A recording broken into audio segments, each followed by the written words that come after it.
Hey everybody, it's Master Gallengeist here, bringing you my review of the movie Solo, and I actually enjoyed this a lot more than I thought I was. And that was mainly down to Alden Ehrenreich's casting as Han Solo. And he did a fantastic job. I was not into him being cast as Han Solo when I heard it and when I saw it in the trailers, but he does a very good job in the movie, and he definitely does his own take on the role of Han Solo that does not clash with Harrison Ford's. So that was a really big thing that I really liked going through this movie. I knew I was going to like Donald Glover as Lando, and he delivers as well. Everybody does a really good job portraying their characters in this story. It doesn't feel like one's out of place or one's just kind of off the wall or whatnot. They all stay within a pretty good realm, and this is mainly a kind of Western criminal underground kind of movie. It really does a great job of getting that kind of feel of this other side to Star Wars that's always kind of alluded to.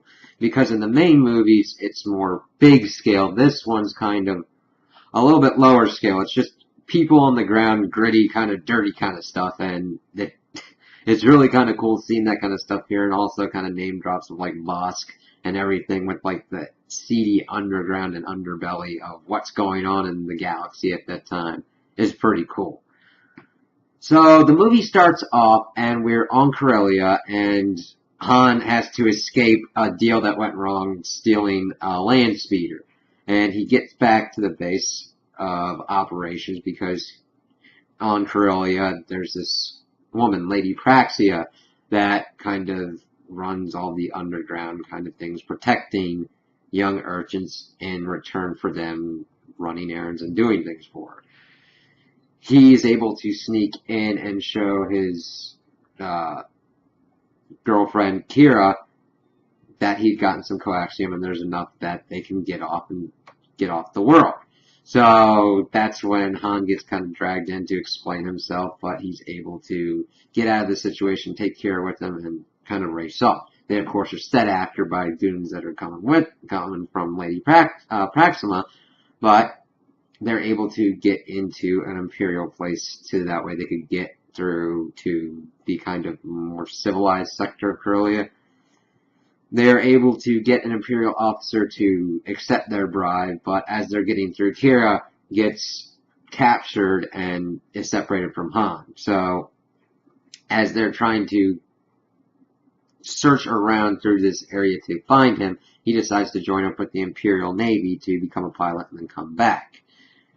One thing that was kind of weird is that we get the full kind of story of his whole name being Han Solo. He doesn't have a surname for the dude, he just names him Solo. So it's like, I don't have that, I don't hate it, but I don't love it at the same time. It's kind of neutral, and I'm like, it would have been more interesting to see if Solo was more of a nickname or something that he earned because he just went out solo and just screwed up or something, or did something kind of awesome. So I don't really have that many feelings on that kind of part of it. Then we flash forward 3 years and we find out that he was kicked out and is now a grunt in the Imperial Army trying to capture a base, and he's on this planet just pretty much wondering when he's going to get killed. He runs into this group of people that don't seem to fit the usual kind of Imperial mold, especially since their captain has armor that's already got kind of like laser holes in it. So Han's able to deduce these people are my kind of people. He actually attempts to get them to include him in on what they're trying to do, and they're trying to steal a kind of an ATST kind of transport because they need it for a job. Of course, the dude Beckett puts him on the other foot, uses his ability to put off that he is actually a captain, and pretty much gets Han captured and thrown into a pit to be eaten by the beast, who we find out is Chewbacca. And this was a really good moment to see how their kind of friendship formed, because we see that Han knows how to speak Wookiee, and he doesn't know how to speak it that.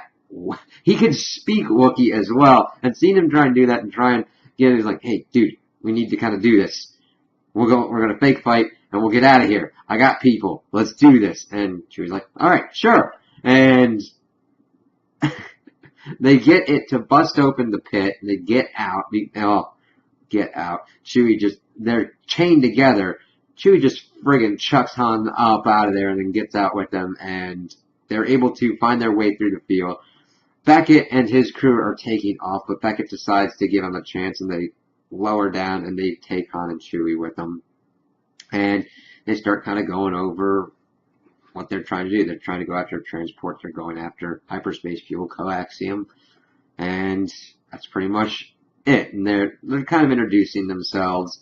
Of course, Beckett and his lover want to go off and retire after they've taken care of their debts. Their other companion just really doesn't have anything other than just wanting to do the job, pretty much. Han, of course, says that he wants to go back and save someone that he loves, and Chewie wants to save his family / tribe. And Han's like, I don't know if he said family or tribe, and then Beckett's like, what's the difference? Like, yeah, Chewie. And seeing him come up, he's like, what's your name? He's like, oh, Chewbacca? I'm not saying all that. You're gonna have to come up with a nickname or something. So that was cool. So they get to this planet, and they have to do this train heist. And this was pretty well done. I liked how it kind of gave me reminiscent feelings of the train portion of Captain America, the first Avenger, and just all the kind of like train heist movies that I've seen. And you got all these different kind of parts. Beckett's lover is pretty much going and setting it up so that way the tracks fall down, so that way they can take it off after they've decoupled it and just kind of take out the train. And this is a giant amount of hyperspace fuel, so they have to be very careful with it. So they're getting into it, and as they're getting their plane moving along, also before this, we've seen Han being bequeathed by Beckett to have his iconic blaster. He starts using that during this because this other group of kind of space pirates are coming to try and snake it out from under him. And what this leads to is that situation completely goes sideways. Beckett's lover sacrifices herself to blow up the bridge, and they get to a portion where they're trying to fight over the hyperspace fuel, and Han makes the decision that he has to let the fuel go, and they do, but neither do the pirates get it. It like crashes into a mountainside and makes this giant ass explosion. So holy crap. Beckett is pissed off because he lost his one companion and also his lover in this, and he's lost hyperspace fuel, and his debt was with the Crimson Dawn, and this isn't going to be good.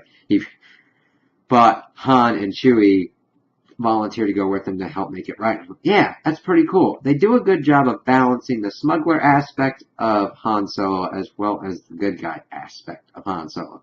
So it kind of shows how he could evolve even better within the original trilogy with this. So it's like, yeah, characterization. This is good. Well, they eventually get to the point and they meet with the head of the Crimson Dawn, Voss. And while doing that, we find that Qi'ra is there as well. And she is part of the Crimson Dawn. She kind of meets back up with Han. It's like, oh, that's like really cool. But we find out that she's not just with the Crimson Dawn, she's a lieutenant under Voss. And one of the things we see is that Voss kills like a high-ranking Imperial official and doesn't think of any repercussions that'll come from it. So it's pretty high up enough to not be one to be trifled with. So he pretty much starts figuring out, okay, Beckett, you kind of failed me, so tell me a way that this happens where I don't kill you. And Han pretty much brings up the idea of Kessel. They need the hyperspace fuel. Let's just deliver on what we had. Now, granted, it's unrefined, and that'll be a problem, but of course, Qi'ra brings up, well, there's a abandoned refining station, so if you get it there, do that, we're all good and kosher. So, in order to make sure that they go through with their plan, Voss makes Qi'ra go with them to make sure that everything's on the up and up. So they need a ship to get there. Kira turns them into Lando Calrissian. And it's really cool seeing Han and Lando kind of get together and see their friendship kind of form. He goes in pretty much being like, alright, I'll try and take this ship from him gambling. Alright, let's do this, because Lando won the ship gambling. And we see the first time it's going through, and Han pretty much almost does it, but Lando wins. And of course, Han put up a ship that he didn't have, and Lando's like, hey, I get all this stuff. But we see that he had cheated in that, so we'd have to... Which makes sense with Lando. He's been in this life, you want to make sure that he's got the odds to do it, so... It doesn't make me think any less of his character. It actually adds a little bit more nuance, similar to Han's, where you think he was just a smuggler to begin with and he was only looking out for himself. We find throughout this movie that he has been trying to look after other people and kind of gets burned, so he tries to make sure that the smuggler persona is the biggest thing seen. Same kind of thing with Lando, but he does help people. So he's talking to Kira and he's like, hey, if you needed help, you should have just came to me. Oh, you got a job? I'll take 50. Beckett then comes counter back into 25, and that's where they kind of even out. We're then also introduced to his first mate, L3, which is a droid that was really into droid liberation. And she's pretty funny, pretty kind of cool. It never gets overbearing completely, but she was an interesting thing, and she's needed because she's the navigation person. So they get out and they see that the Millennium Falcon is pretty cool looking. I really like how you see the Millennium Falcon transform into what it becomes throughout this movie. Unfortunately, it's pretty much locked to be impounded, and Becker's like, we can do that, but you're losing a percentage of your cut. He's like, I don't like this, but I'll accept it. And we go in and we see this... The Falcon as it was kind of newer, and it's pretty cool. We even see Lando's quarters where he has a cape closet.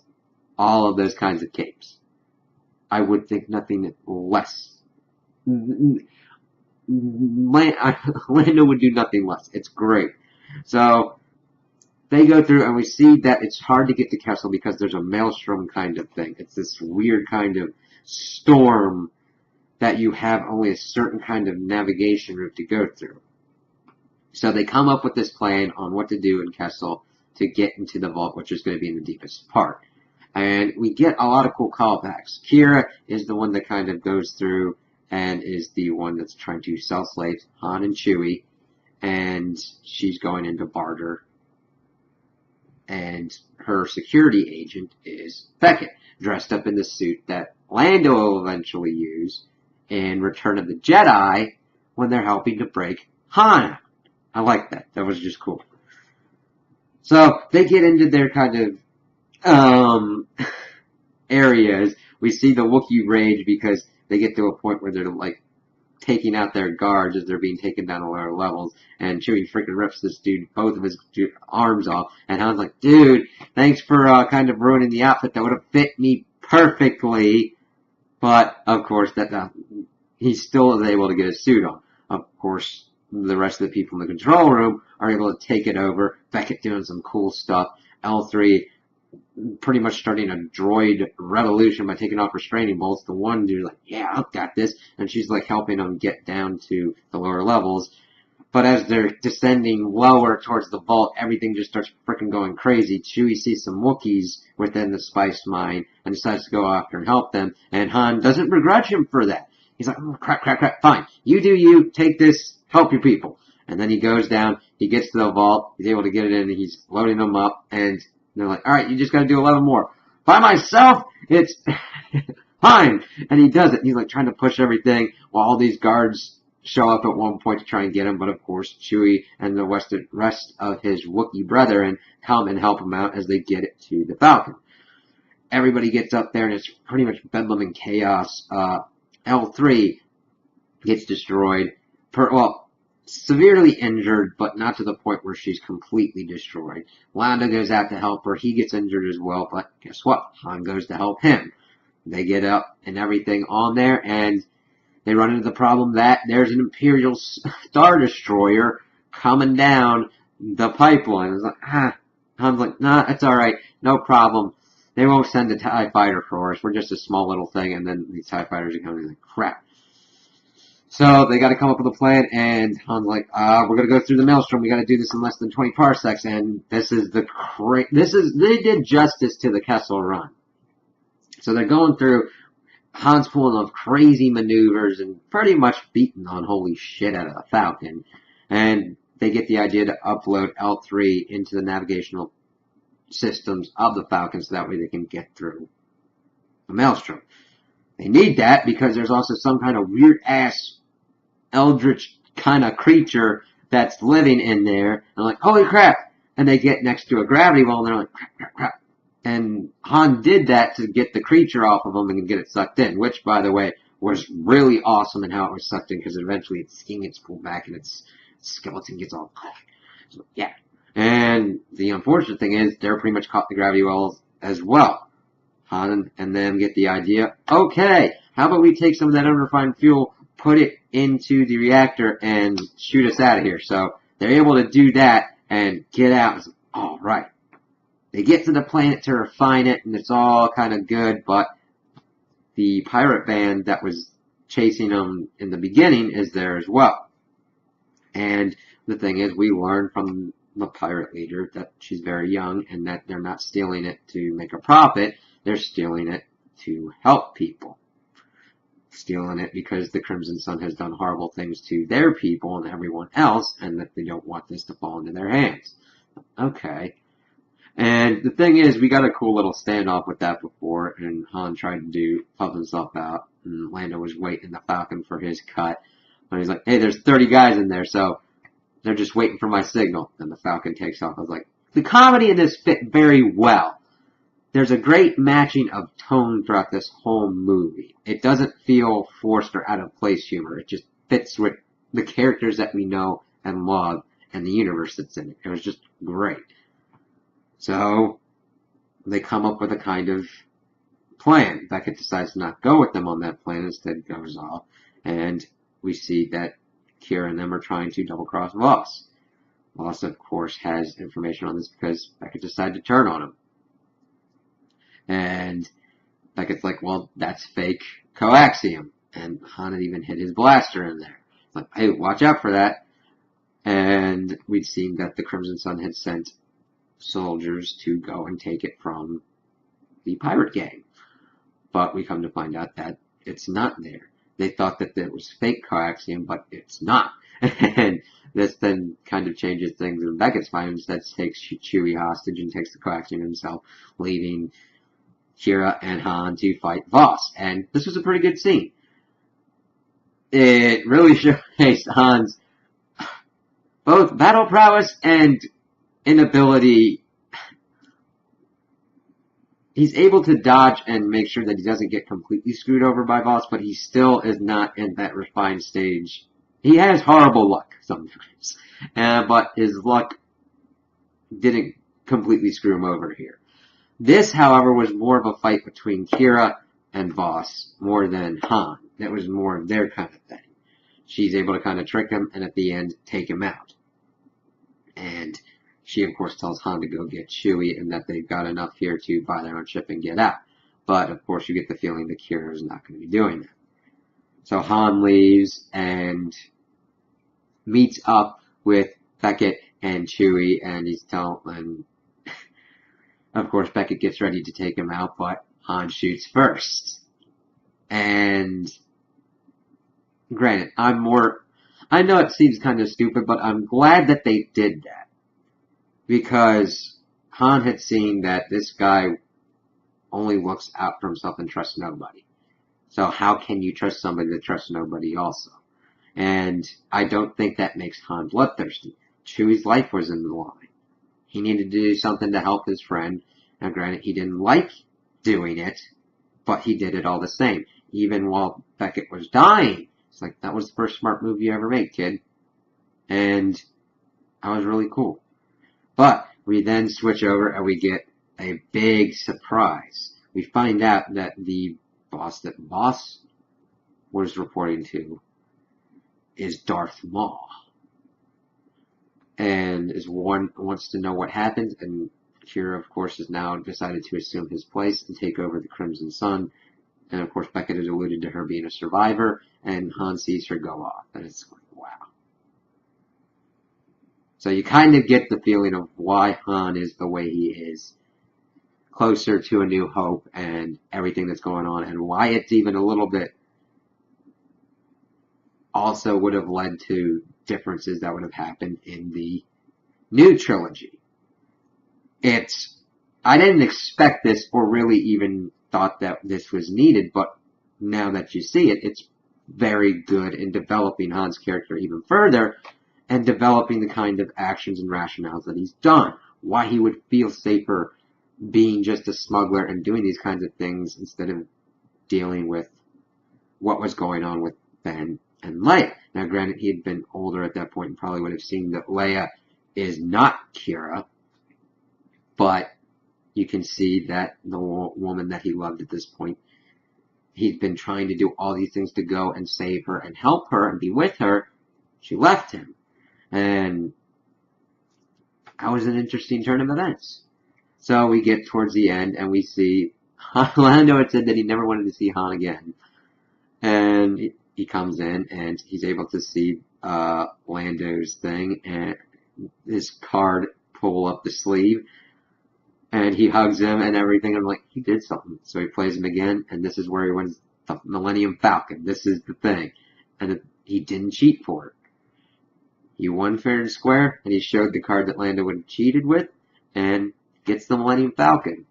And that's where it ends, just having Han and Chewie going off to Tatooine, because Beckett had said that there's a new gangster kind of dude setting something up. And so that leads us to, of course, Jabba the Hutt and all the trouble that Han had that he needed to get out of in A New Hope, and then still leading to the trouble that he had in Return of the Jedi. It just brought all of these threads together in such a way, and I'm like, I didn't know that I needed this movie, but it was so well done and just so added such character depth for all the other characters that we've seen of like Han, Chewie, and Lando, which I want Lando in the new trilogy at some point.